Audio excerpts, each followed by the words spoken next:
Hi, I'm Ricardo Belmar with Hughes, and we're here at the Fast Casual Executive Summit today, talking with Maureen Donahue from Chick-fil-A. Maureen's the manager of Franchisee Selection. Maureen, thank you for joining us. Great to have you with us. My pleasure. Thanks for asking me to be here today, Ricardo. Thank you. So I wanted to start by asking you, can you describe Chick-fil-A's ideal customer, and how do you reach them using technology both in and out of the restaurant? Yeah, thank you for asking. Really, our brand is universal, right?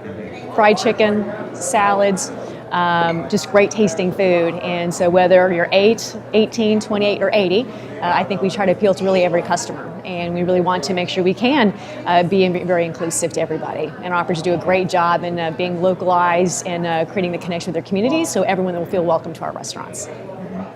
I have to say, I think that your restaurants are doing a fantastic job of that. And everyone I know, at least, is always recognizes the familiarity you get from walking into a Chick-fil-A, the way people greet you when you come in, and we've always loved the way everyone responds and no matter what you ask for them, it's always my pleasure.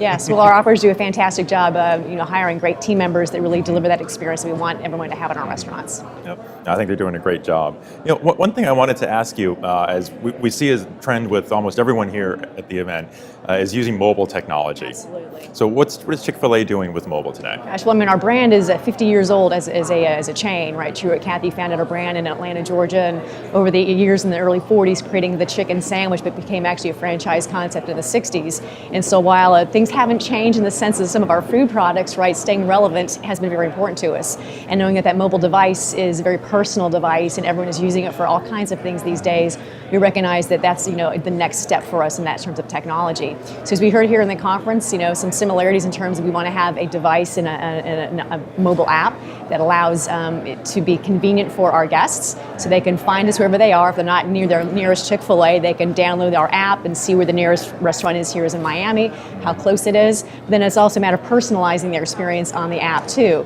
So yes, you can order what you want, how you want, pay ahead, and guess what? Skip the line, pick up your food, and either sit down in the dining room or get back in your vehicle and head out where you need to. Oh, that's great.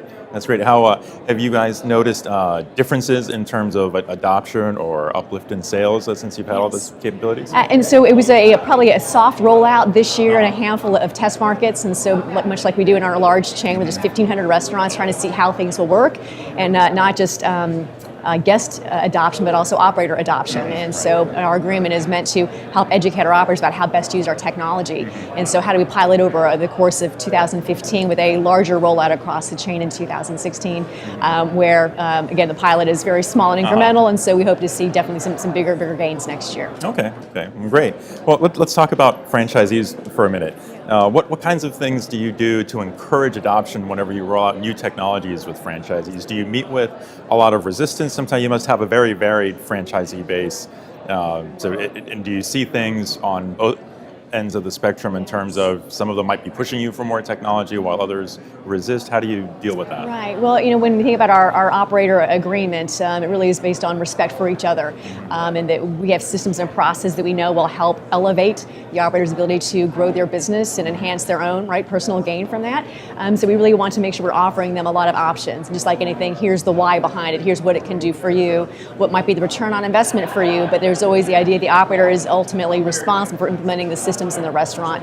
So it is education based and using our relationships with them to talk about the why, the how, and then try to give them some phase-in times. It's not an automatic on this day you must use it, but how do you give them a sense of when's the right time to implement the system in their restaurant over the course of many months.